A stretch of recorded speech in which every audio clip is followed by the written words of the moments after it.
Welcome to Crafty Brewers Tales Behind Craft Beer, the podcast that will increase your enjoyment of craft beer and admiration for the people who create it. Today, we have traveled to Milwaukee, where we are inside the brew house for Eagle Park Brewing. Eagle Park Brewing is at 823 Hamilton Street in Milwaukee, and we are joined by the man of many titles. He is the co-founder, he is the brand director, he is the idea guy, he's got more titles than a bookstore. He is Jake Schinker. Hi, Jake. Thanks for being here. Thanks for having me, guys. This is awesome. Pleasure. I am beer drinker and Hellraiser Brian Noonan. Behind the camera, the man of 1,000 cables is Cody Goff. And with me, as always, she is the high priestess of hops, the matriarch of malts, the femme fatale of fermentation, the siren of suds. She is the co-owner of Exit Strategy Brewing, Catherine Vallow. Hello. Hi again. Welcome to Milwaukee again. You know what? I'm happy to be in Milwaukee yet again, the land of 1,000 cables and titles and the lands of the thousands. It's Beer City. Why wouldn't we come to Beer City?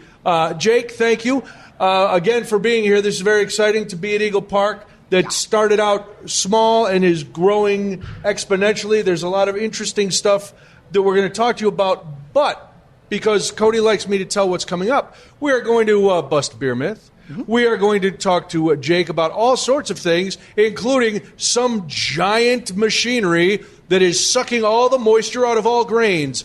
I don't know if that's a plot to overthrow the world or just make better beer. We'll find out. And then we will shine a bright light on beer behavior in our newest segment that started last episode, Beer Behavior. All right, let's get to the myth. Catherine, what is our myth today? Today we're talking about the myth that beer is bad for you after a workout, which is something that we hear like a bunch, especially, I always heard like athletes would be like, I'm not going to have anything after I work out. My body's the temple. And some such nonsense. And why that is actually a myth and the benefits of drinking a beer after you work out. Have you heard that, Jake? That beer is bad for you if you work out? Or after a workout? I would encourage it. I would too. Right. See, I don't know what kind you of earned it. Weird fitness nerds are not drinking a beer after their workout. I don't know, but you know what? At the end of the day, they're wrong. Yes, they are. All right, why are they wrong? Beer has a couple of different restorative properties for after you work out that are super, super important. One of them is that there are trace electrolytes in beer, so that will automatically replenish some of the sodium that you have lost while you are working out, lifting heavy, crushing leg day, whatever it is that the folks are doing. So yeah, electrolytes, one of the really, really great things. You're also replenishing with some carbohydrates, which if any actual athlete like pays attention to macros and things like that, when you are expending them, you need to replenish them. And there are also trace amounts of sodium, which you need as well. So beer is actually an excellent recovery beverage. You're welcome. Wow. Weightlifters. I might start going to the gym. It might convince me. Yeah, it's like, what? I could drink a beer afterward? I would never go that far. Look how swole I am now. I'm gonna get all swole. So it's a good one. It's a good one. Swole up here instead of down just in the belly Probably area. like the second or third time that we've proven that beer has health benefits, which I think is great. There is nothing that beer can't do. Agree or disagree? 100% agree. Hot take. Beer is the miracle beverage of the world. You heard it here first. You have. All right, well, there you go. That was an easy myth to debunk. So easy. We have debunked it quickly. All right, let me reintroduce our guest. He is the co-founder and brand director and idea guy for Eagle Park Brewing. He is Jake Schinker. Hi, Jake. How's it going, guys? Good. Let me add now, co-founder, there were two brothers involved in this. How did you get involved with Max and Jack Borgart? We actually grew up in the same subdivision. Really? So we were neighbors, but they went to private school and I went to public, so we never really hung out as kids. Yeah. But then I came back from college and met Max, the older brother, at a local bar that he was bar managing at, and kind of started connecting over music and craft beer, and we're both homebrewing at the time. Okay. So then we started homebrewing together, and all turned into this. It got to be like a really expensive hobby that we were all like, I guess versus doing it on your own, we were all kind of pitching in, which was nice, but it got to a point that people better start buying this, otherwise this is not sustainable. So that makes sense. Yeah. Now there was some confusion at the beginning as to whether the boys should go into brewing or rock and roll. Yeah. How did that play out, and what was the defining moment that they decided beer is probably better than music at this point? Turns out it's a lot easier to open a brewery than it is get a record deal. Both difficult, but yes, true. Path of least resistance, I think. Okay. There's a lot of parallels that are cool. They had a band. It's 4 brothers. They're all in the band together. So they were, at the time, touring all over the Midwest and playing. Wow. Yeah, it was pretty serious. So they were doing it. Yeah. They were. It wasn't just sitting in the garage. These guys were out there playing music. Exactly. Nice. And beer has this weird parallel of you're making something for people to enjoy. Like a song. Beer it makes people happy. You enjoy it. You do it in social settings. You get, as artists, if we call ourselves that in beer, but I do. 100%. Some days.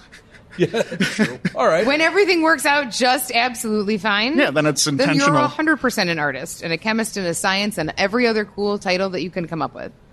But I think like a lot of the joy that musicians get from creating music is similar to the joy that you get from making a beer and seeing someone enjoy that, which is kind of played into how we've branded our brewery with kind of rock and roll music and always coming out with experimental things. And yeah, it's a cool parallel. It's like a jam session sometimes in the brew house. We actually have a beer called Jam Sesh. Look at that. See? Peanut butter and jelly beer. Really? Yeah. All right. Okay. I'm piqued. I also like that you guys refer to the beer as a story, and because that's kind of how we started this. Because I do believe, and Catherine does, and Cody, that every pint is a story. Every brewer has a story. Every beer, there's something that, whether it's a style like Maibach that we're drinking now, well, Eagle Park's story is going to change that a little bit. How does that play into the day-to-day with you guys? A lot of what we're known for is, or like how we got our early acclaim was seeing styles that were brewed in other parts of the country that you couldn't get here. So it was, like fruited sours and milkshake IPAs didn't exist in Wisconsin when we first started. And brewed a milkshake IPA for the first time, and it blew people's minds. When back then it was beer nerds trading for beer across the country, and that was the only way you could get these things. Right. Yeah. So, you can just go to your local brewery and not pay for postage? That sounds like a good deal to most people. I'm going to save on shipping and have a second beer, thank you. Yeah. So that's kind of how we started early on as far as like experimenting and finding what we wanted to brew.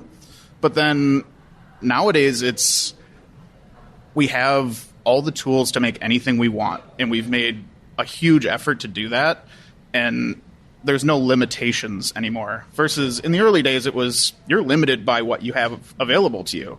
And now if we want to make a super traditional European lager that with imported ingredients like floor malted barley and just do it the same way it was done 200 years ago, we can do that. Nice. Or we can make crazy like seltzer-ish things that are infused with tea, or like sky's the limit. So it's just kind of what excites us that day. That sounds like a good way to do business. It's a great way to live. Now, we're sitting in the Hamilton location, but this isn't where you guys started. You were in a couple different places before you got here, right? This is number 2. Number 2, okay. So we were in a building called the Lincoln Warehouse over in the Bayview neighborhood, more on the south side of Milwaukee. And it's kind of like this cool incubator space with old converted warehouse, tons of different units. And all these small businesses, it's a very low barrier to entry for just getting your project started. Sure. And for us, that was kind of the stepping stone. We were actually the second brewery in that location. And Enlightened Brewing, they're still down in Bayview, but have gone on to bigger and better spaces. So we took it over from them, added a tap room, took over the unit next door to it. And now, since we've left, there's been 2 more breweries. Oh, wow. Nice. So it's kind of this cool opportunity for people to take the same step we made of, I'm brewing in my garage. People really like what I'm doing. Proof of concept, if I can make it here, then what else is next? Very cool. As I was reading the website, and I've talked to you guys before about your 10 millionth pour, but there's a bold statement on the website, and I'm paraphrasing it, but it's basically saying, hey, look, we know in craft beer there's some fly-by-night beers that come in and out, but we're going to stick around. What made you three decide that we're going to lay down that gauntlet right away? We're going to let people know that we're here for the long haul. We're not just here to, try out some beer and then take off. So that comes from early on. We decided that we're not going to be a brewery that sticks to like 4 different beers and those are going to be our horses forever. Okay. We understand that we're making beer not for us, but for people to enjoy, and that if people want something, we'll make it for them. Okay. We're not filled with a pride that prevents us from doing those things. Nice. So with that, we'll always be able to adapt and change, and whatever people are drinking, we'll make it.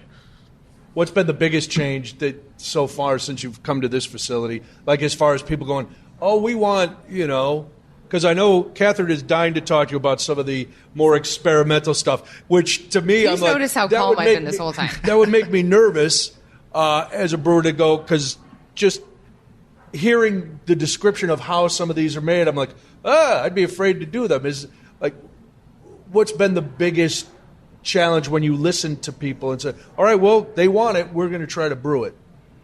Nowadays, not too much scares us. Nice. At this point, we've pretty much brewed it all. We have, over 600 different recipes we've made. Wow. So we've kind of touched on everything at this point. Yeah. And if an idea comes into one of our heads and we want to do it, we're generally pretty confident we can get it pretty close first batch at this point. Oh, nice. It's very rare that we're taking big swings anymore. Okay. But in those early days, we were figuring it out. You got to throw pasta. And I think that's you just got to throw pasta at the wall. And if it sticks, wonderful, write it down. And if it doesn't stick, move on to the next thing, right? Yeah. We've talked on the podcast a lot, too, when it comes to expanding portfolios and not being scared of doing things. So much of brewing, and I say this so many times, is cleaning. So much of that's all it is. It's cleaning and sanitizing. Cleaning? Also, yeah, that's exactly what it is. So much of brewing is cleaning. It's only cleaning and sanitizing and organizing tri-clams. But it also is like working with Legos, right? Mm-hmm. Where once you figure out the base, you can do whatever you want with the structure when you've got the base figured out. Exactly. So, you hit that stylistically, then you can just veer off and you can branch off from that. And it's to say 600 recipes is incredible.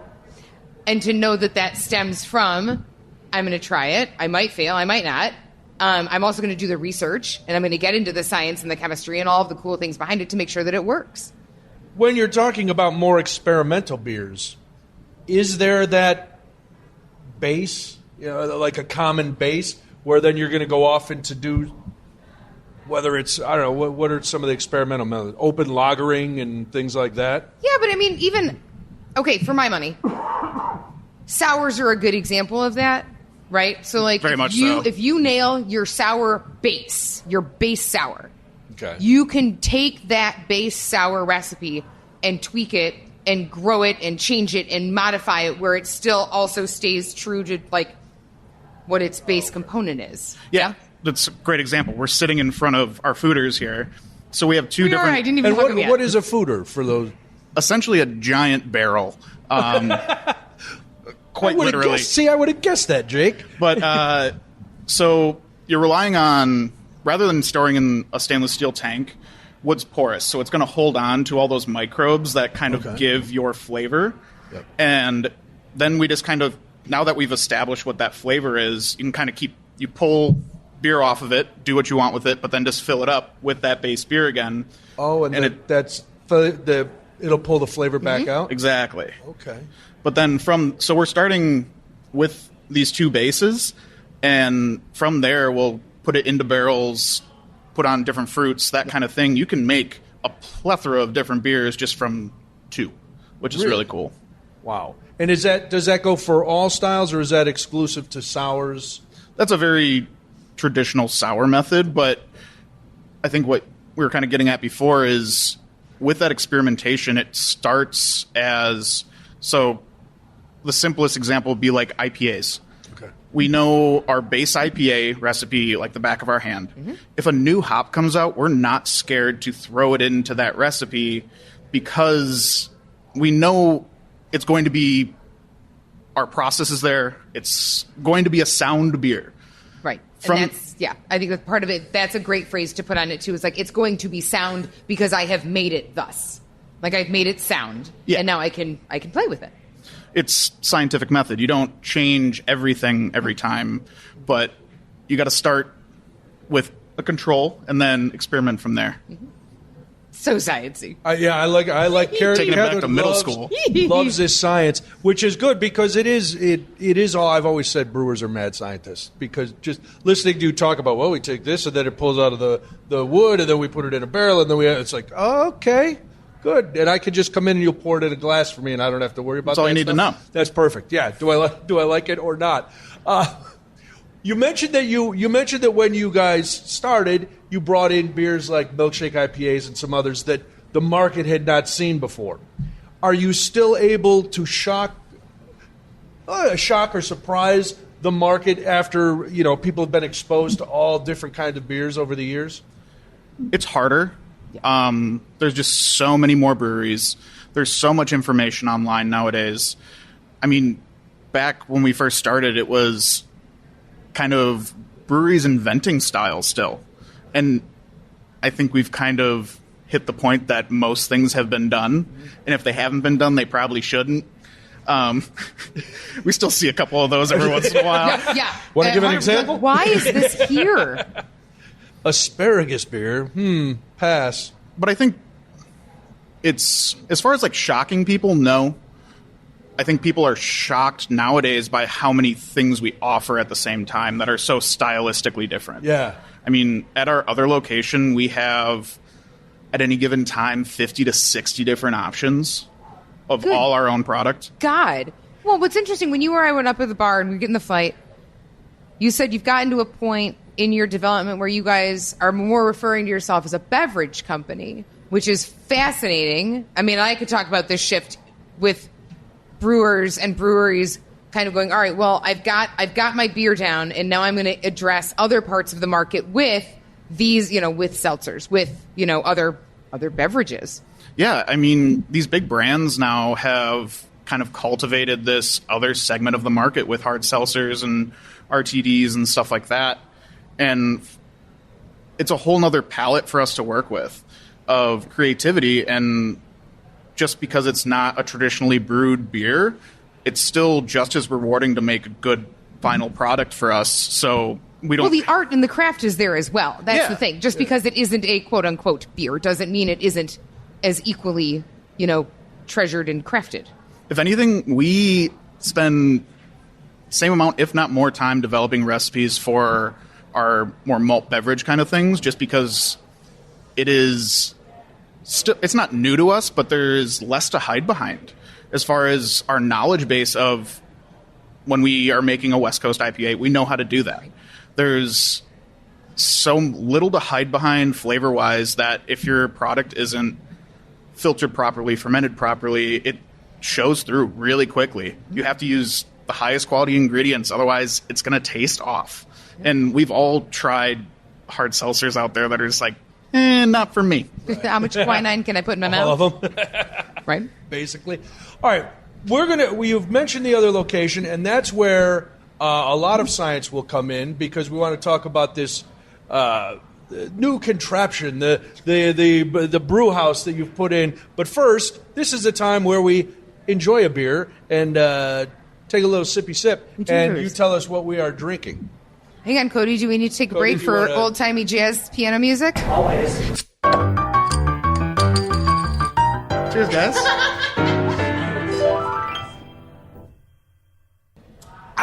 We're drinking beer obsessed. at Eagle Park Brewing in Milwaukee. The Pacifica. It's so good.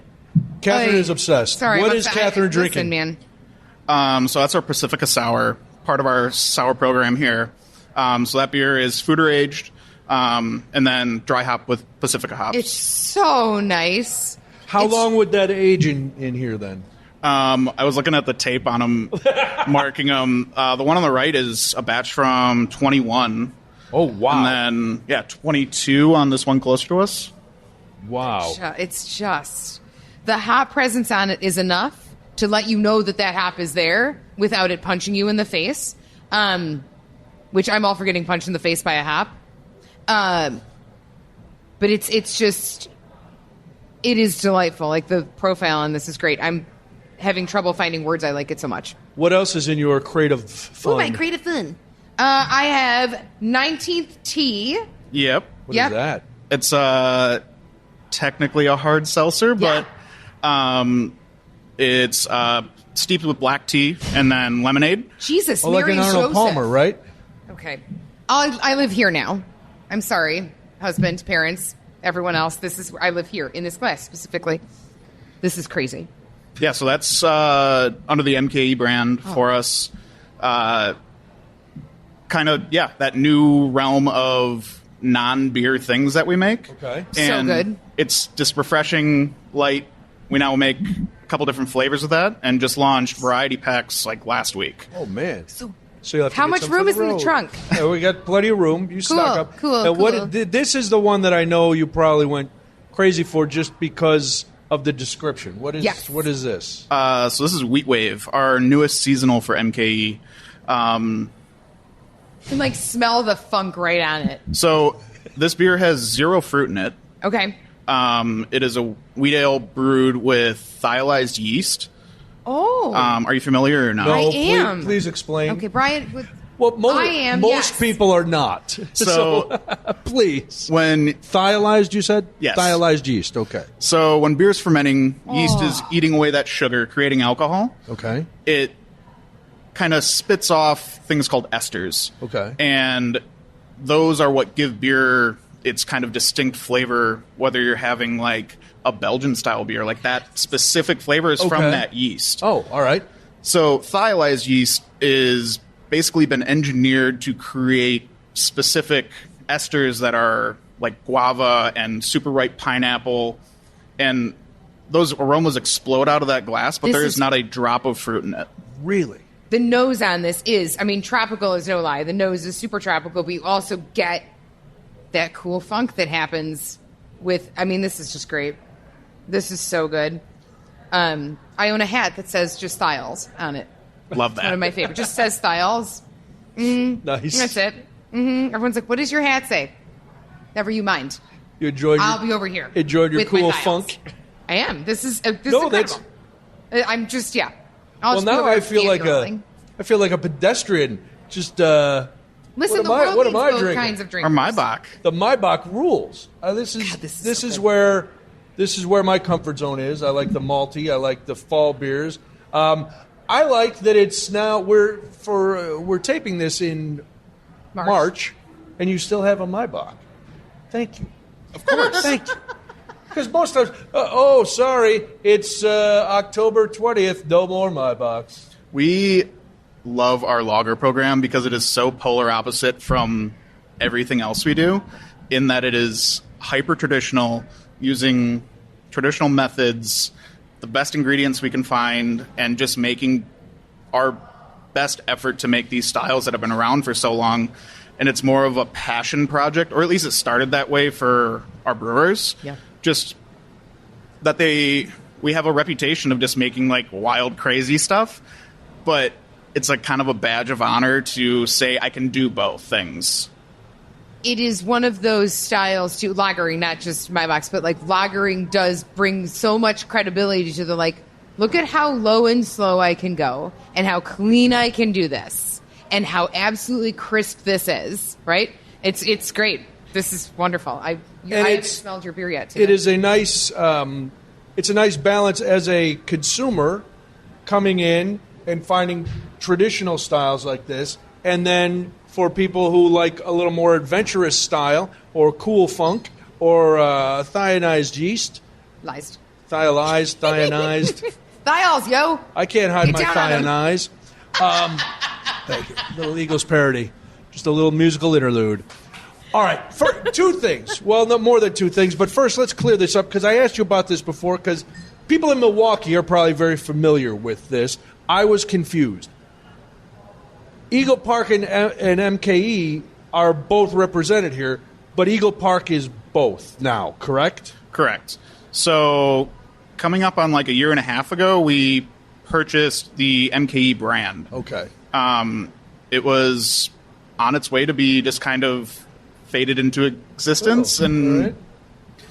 It was a brewery that was around when we first started drinking craft beer, and we knew kind of the other alternative was someone just was going to come in with a bunch of money, buy it, and have it brewed somewhere else. Yeah. And it was kind of the right timing for us to just take the reins and carry on that torch of a Milwaukee staple, a forefather of our industry. And us being one of the youngest breweries in town, it was kind of even more of a badge of honor that we're going to be around a while. We're young guys. We're not planning on retiring anytime soon. Really solid flex. It's a good flex. It was fun to do. It's a good one. It was a shocker of a headline for a lot of people. Sure. So, but now to have this expectation of carrying on a name like that it holds a lot of weight with us. And it has been, we did a whole rebrand, and that was almost a year-long process just to honor what this has been to people for so long, but also kind of rebreathe some life into it. And not necessarily like put the Eagle Park twist on it, but just, hey, this is a new direction for the brand itself, and our promise to people that things that they love will stay, but also you will see new things from us. It's Very brilliant. nice. It's absolutely brilliant. Keeping a brand alive. Okay, you mentioned before that you have another location in Muskego. Yes. And it's bigger. You've got bigger coolers. The thing that caught my attention and Catherine's attention and what we need to have defined, what is a 20-ton steel mash filter brew house? It sounds like otherworldly. It looks sounds otherworldly. violent. Yeah, so that's our new toy. It is, so a mash filter, traditional brewing, you're relying on the grain itself to kind of filter, just using gravity, passing water over it, extracting that sugar. Okay. But then in that process, you're only cracking open that grain husk. So you're kind of leaving a lot of that good sugar behind, essentially. Oh, okay. It's just part of the deal, because if you grind it too fine, it just turns into porridge, and it's a bad day. It's such a... What a terrible day that is. Is that a bad day? Oh, my God. You're like, why is there cement in my... That's why? Because you ground it too fine, and you did. You made oatmeal. Every brewer knows this. Oh, it's the worst. You will remember it when it happens. You know what else? Your delts remember it. Like, your 100%. arms remember this day. Like, there's no tomorrow. Oh, because you got to shovel Oh, it out. God, it's just the worst. Sorry. So basically, a mash filter, that porridge situation, we're encouraging it. So we're grinding our grain to almost a flour. Oh, wow. And then creating a slurry. Okay. And then rather than relying on that grain to kind of filter itself, it gets pumped into the mash filter, which is a series of plates. And each one gets filled up with this slurry. And then you use air to kind of squeeze out all of the liquid from the solid. So you're basically, the huge benefits are you're getting really good efficiency. Yeah. So most brew houses, we're talking like a good day of brewing, you're getting like 85% efficiency. 100%. Some breweries, depending on how your system was made, like a good day is 70%. Yeah. And now with a mash filter, we're getting like in the high 90s every single time. That's incredible. So is that cutting cost on grains and water Correct. and manpower too? It's also faster, which is okay. cool. So we can turn a batch of beer in an hour and a half. Come on. Yeah. That's unfair. Because otherwise we're talking, 3 hours? Oh, I mean, depending on what you're doing, right? Yeah. If you're doing something that's double dry hopped and all these things, you're in it to win it that day. And that's it. That's your day. So that's incredible. So we had a 20-barrel system, and we replaced it with another 20-barrel system, which to a lot of people on paper doesn't make sense. Like, why would you just buy the same thing? Right. But because it's faster, we can make infinitely more beer on it, even though it's the same size. Wow. And the other thing I read that is because so much of the moisture is pulled out of that grain, you guys use I don't want to say the waste grain. Spent grain. The spent grain. Okay. I was just trying to help. No, you should. Well, then say it louder. Spent grain. All right. You send that to farms. Yeah. But now you can send more because there's no water weight in this spent grain anymore. So it lengthens the shelf life that it is good for animal feed because it doesn't have that moisture. And also because Eagle Park, as you've mentioned, has expanded into different sort of beverages. You're also a distillery. How does it...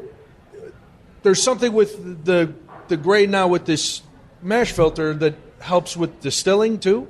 Yeah, so specifically bourbon. You're using a lot of corn, which is notorious for making that sludge. Yeah. And in traditional distilling, like bourbon distilling, you're just making that slurry, but then fermenting on when you're leaving all the solids in. Okay. It kind of, I don't know if you've ever done like a big distillery tour down south where they have these big open vats and it's just kind of looks like hydrated cornmeal. Okay, but it's thick. It has all the particulate in it.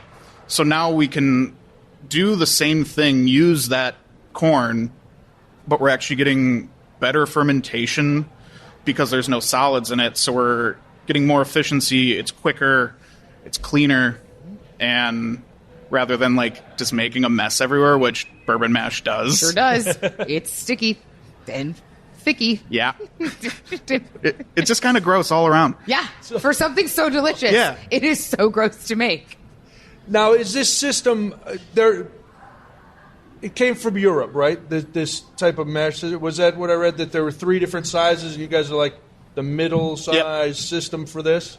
Yeah. So what is it? The micro, the junior, and the senior. So we got the junior, which it is not junior. It's a terrible name for it. It sounds like it would be the opposite of junior. Yes. Like, how big, if we could compare it to where we're sitting, would it fit in here? Oh, no. Definitely not. The whole brew house itself? No way. Whoa. Just the junior wouldn't? Wow. That's amazing. The senior, just the filter on that is the size of a city bus. Okay, I'm out of my depth. It is. Wow. That's madness. So we didn't need that one. we reined it in a little. Yeah. Well, what if we started brewing more and distilling more? Let's get the city bus. It's a big jump. I can imagine. Imagine. Oh, like Heineken uses that one. Okay, so fair enough. And they have like 5 of them running 24 hours a day. Jesus God in That's heaven. amazing. That's amazing. So is this something that's common of breweries in the area, in Wisconsin or in the United States? Are there a lot of breweries that have this sort of system? Ours is the only one in the state of Wisconsin. And then nationwide, there's probably less than 50 of them. Whoa. It's relatively new to breweries of our size. Okay. This equipment was designed for massive breweries, and now that craft has gotten so popular and everything with like the poor crops of grain we've had and all this, there's more interest in these systems. They are substantially more expensive. It is like if you're looking a 20-barrel brew house, just traditional versus a mash filter version of that, you could almost buy 2 regular brew houses. Oh. Wow. So But it's an investment, which is completely different in the long run. True. And then down the line, I mean, obviously you guys, down the line when you're talking about the savings in the grain and the saving and the efficiency and all of that, is it one of those things where the payoff comes sooner rather than later when you weigh out everything and go, yeah, we put this huge investment, but we can make this much more faster. It helps the distillery. It cuts down on manpower, cuts down on cost. so we're going to recoup our expenses quicker. Yeah, so 3 years ago when we opened up our Muskego facility, we were kind of toying between a traditional system and a mash filter. There's definitely a threshold of how much beer you need to make at minimum for it to make sense. Okay. And everything past that is then just gravy. Yeah. But otherwise, if you're not even touching its capacity, it's just a really expensive brew house. Sure, it's efficient. You're going to be done really quick every day, but you don't need it.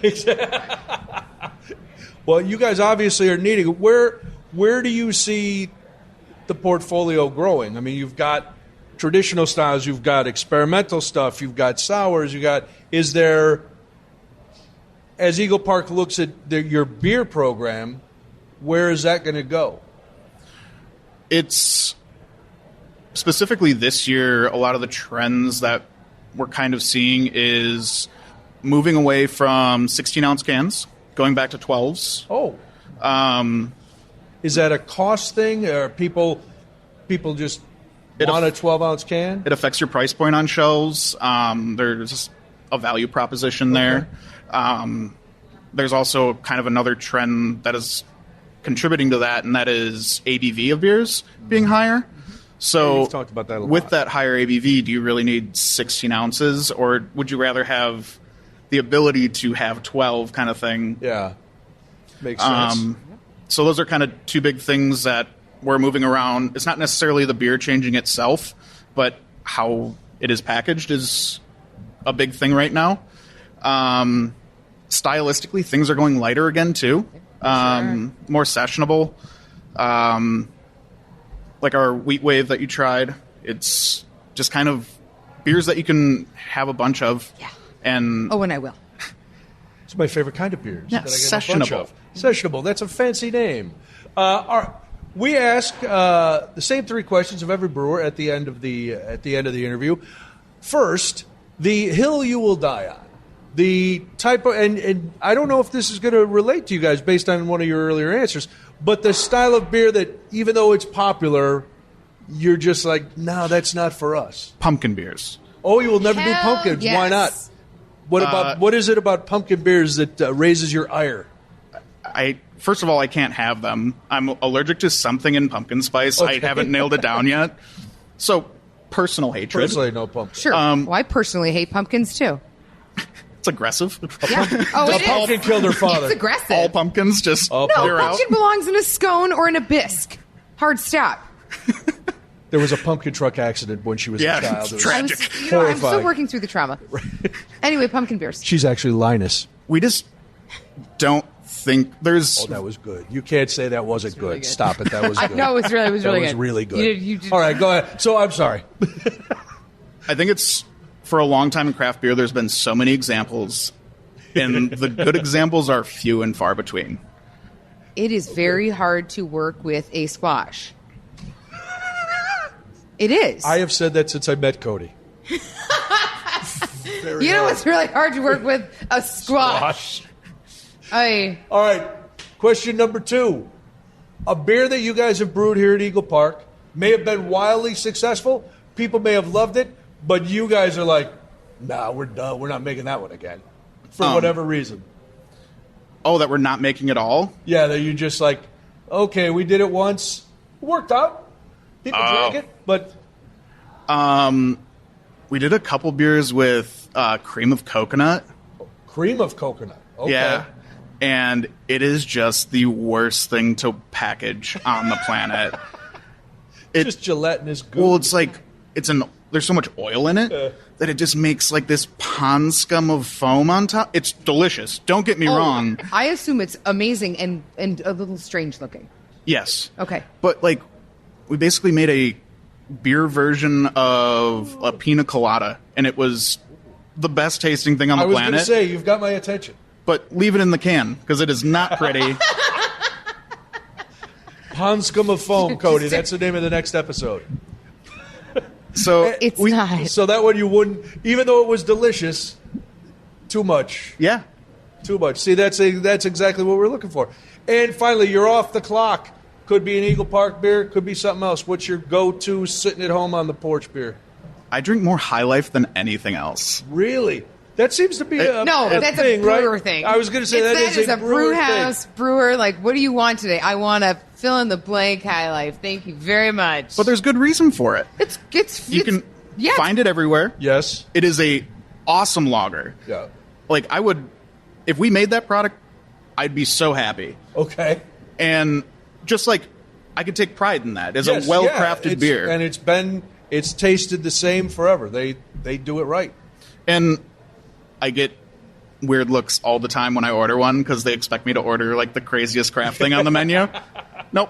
High Life bottle, please. Mm-hmm. I used to drink the little 8 ounces. Yeah. The 8-pack of Miller Killers. Loved them. Jake Schinker is our guest. Now, Jake, this is a new segment. We used to be an old segment, but we've rebranded it.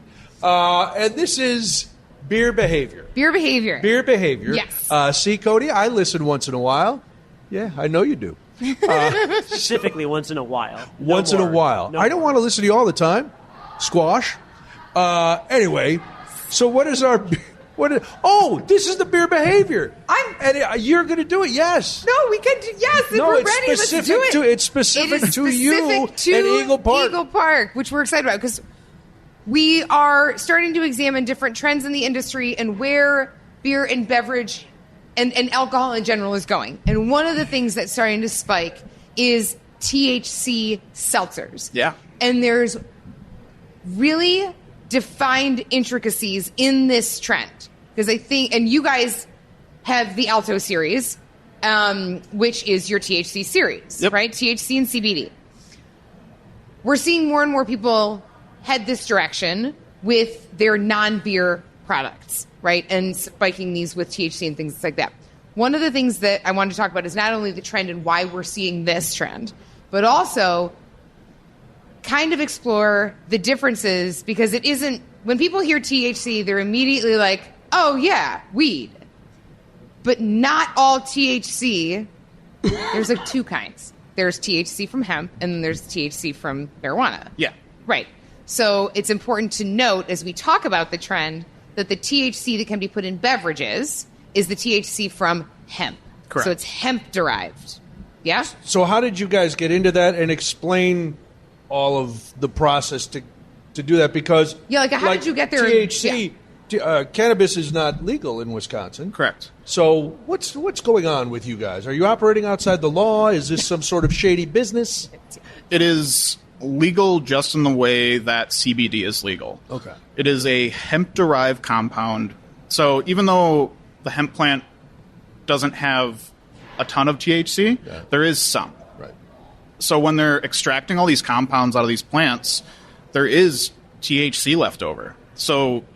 But because it comes from the hemp plant, it is not regulated. Okay. So it is, for all intents and purposes, the same thing, but because of where it comes from and the process that is done, it is not regulated. And in the Alpha Series, what are you blending it with? Like, does it have, like, hops we know have flavors and aromas. Other ingredients have flavors and aromas. When you're adding that THC, what do you add it to, and does it bring its own properties to whatever you put it with? So we work with Vertosa. They're out of California. They're kind of one of the top dogs in this industry of extracts in that field. We shopped around a lot.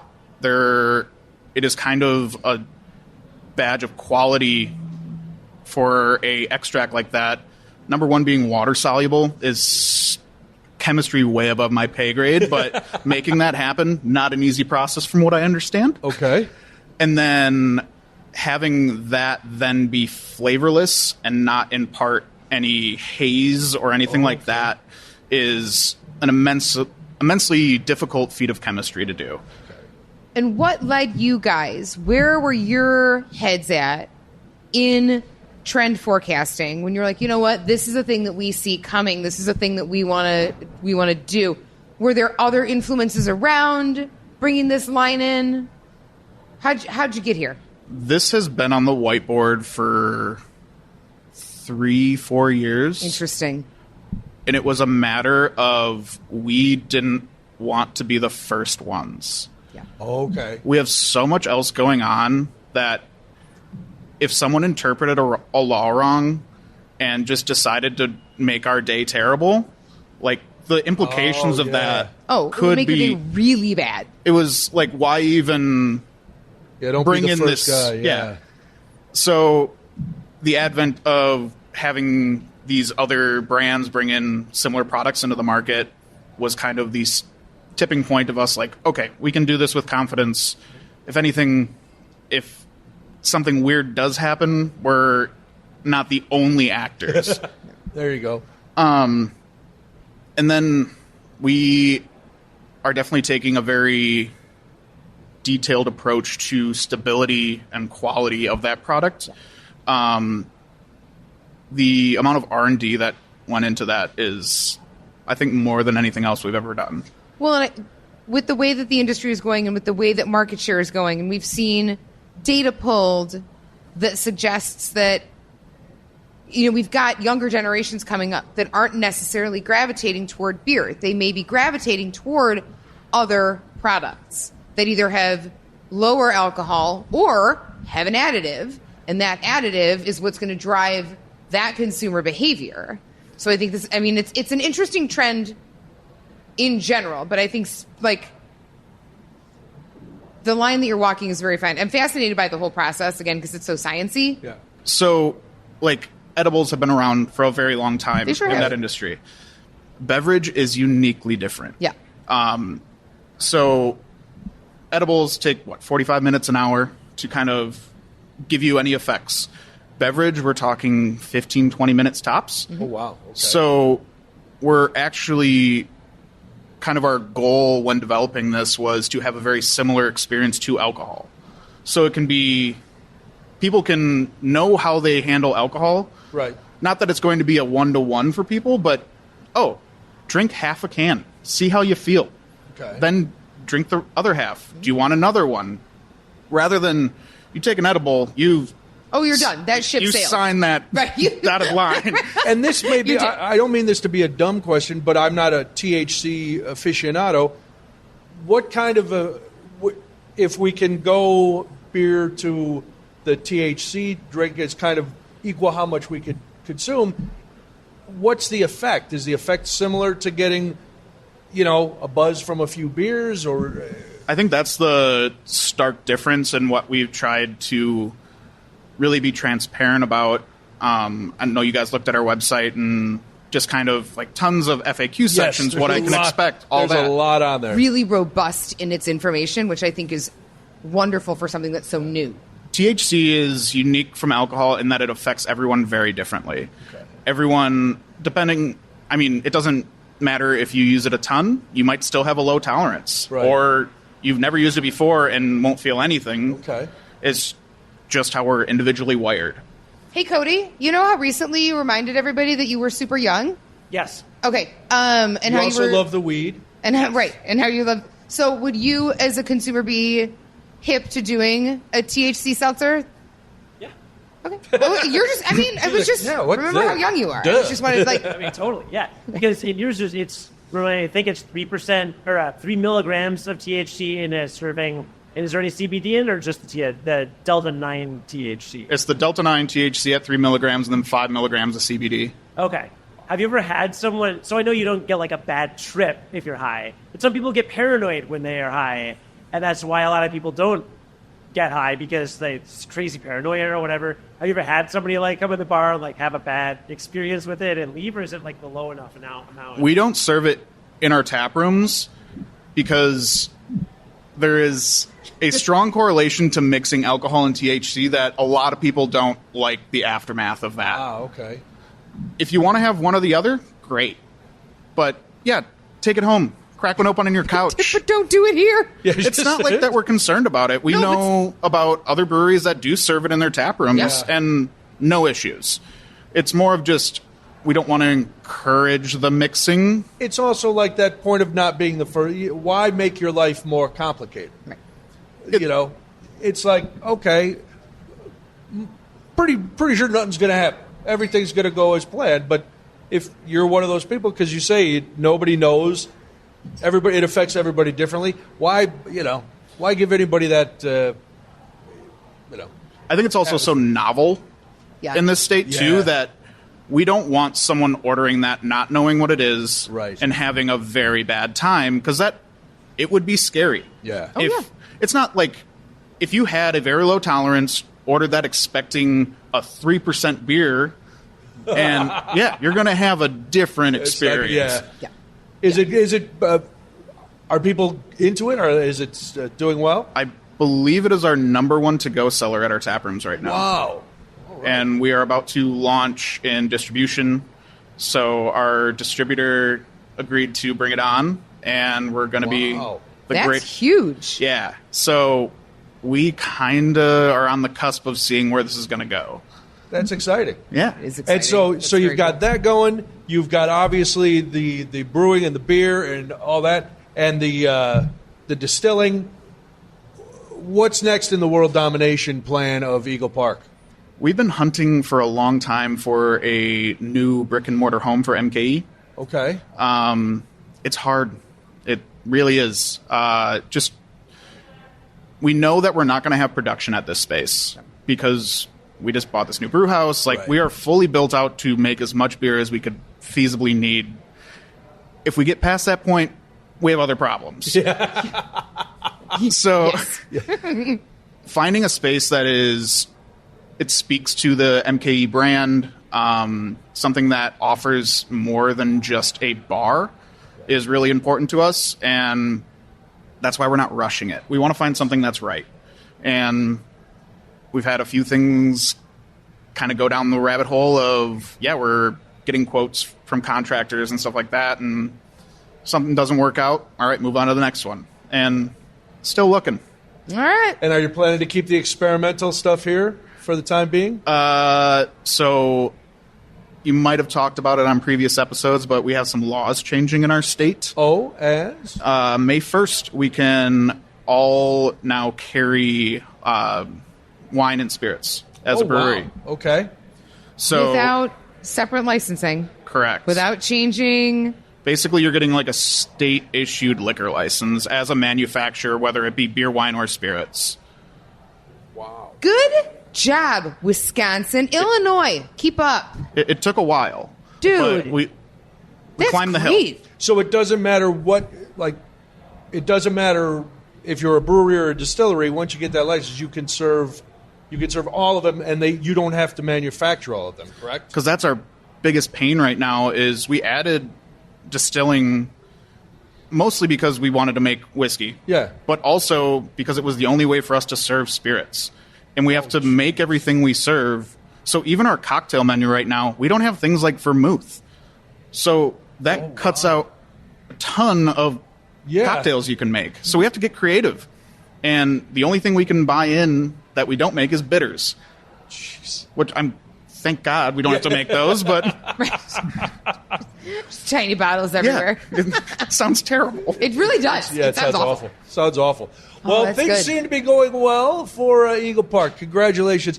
Jake Schinker is our guest. He's one of the co-founders of Eagle Park Brewing and Distillery and Empire that will soon overtake not just Milwaukee and all of Wisconsin. He's the brand director. He's the idea guy. We appreciate you taking time and letting us into your brew house and putting us by the Fruity Barrels, which I don't remember the name. Fooders. Fooders? There it is.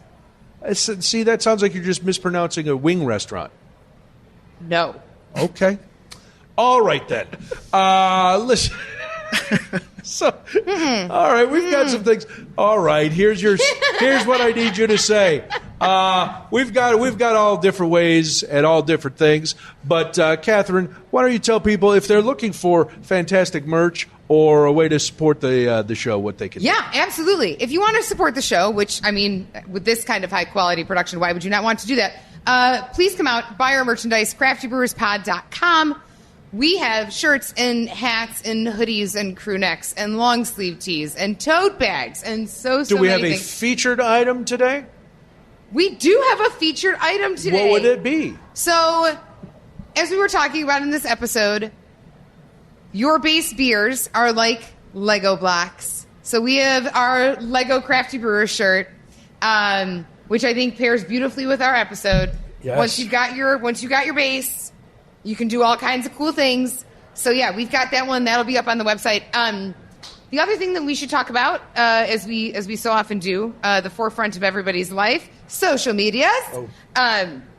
If you like social media, and again, who doesn't, follow along on Instagram. We are at crafty_brewers_pod. Did you hear we're also on Audible? What are we, 90? Listen, that's... Are you? You heard it. I'm not going to repeat it. No, if I'm you making are, sure that I'm listening. What? I listen to my Audibles. Okay. I'm currently working on a Harry Potter book. How's your hip? Anyway. It's never good. If you are a brewer that would like to join us on Crafty Brewers and have as much fun as we hope Jake had today. It is a great time. Especially now. You can, or if you are a fan of a brewery and you're like, hey, I think you should talk to these guys or these women because they're one of my favorite breweries of all time, you can email us, craftybrewerspod@gmail.com. But listen, we must once again thank Jake Schinker from Eagle Park Brewing and Distillery.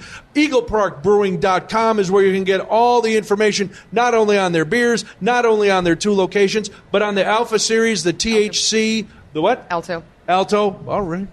You heard it. I won't repeat it. That's right. Alto Series. I'm not as upset about it as you. The Alto Series. That's a THC hard seltzer. It's the Facebook, Eagle Park Brewing. Everything else, they're at 823 North Hamilton Street in Milwaukee. So drop by. If you're in Milwaukee, you know where they are. If you're not from Milwaukee, stop by to Eagle Park. Crafty Brewers is produced and edited by the one and only Squash himself, Cody Goff. Well, I'm going to say this. I've been very distracted, Jake, by your beard. It is groomed perfectly. It is true. perfectly groomed. It is a perfect I did it yesterday, so it's fresh. I'm looking for some uneven, and I'm like, no. Every angle, I'm like, damn, boy, you got your beard on point. I didn't have much to do yesterday, so it looks good. So know that it was not all your work was not for naught. What is that? It was noticed, and I'm not afraid to bring it up. You wanted us to fall apart. Hey, are we on Audible?